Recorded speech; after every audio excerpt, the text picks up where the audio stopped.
Hi guys, welcome back to a new episode of Apps Academy. Today in this video, I'm going to show you how you can add your friends on Duolingo's account. Keep watching the video till the end. To add friends on Duolingo, firstly go ahead and launch up a new Duolingo application. The homepage of Duolingo application will appear on the screen. Click on profile icon at the bottom right corner of the page. You will end up on the profile section of your Duolingo's account. Click on Add Friends option.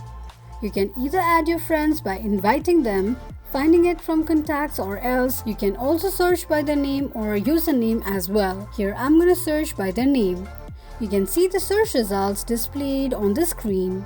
Now to add friends on Duolingo, simply tap on plus icon right next to your friend's name. This is how you can add friends on Duolingo quickly and easily just in few steps.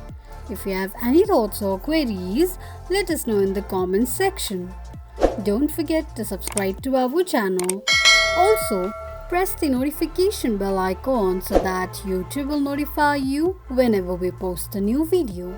I hope this video was helpful to you. Thank you so much for watching.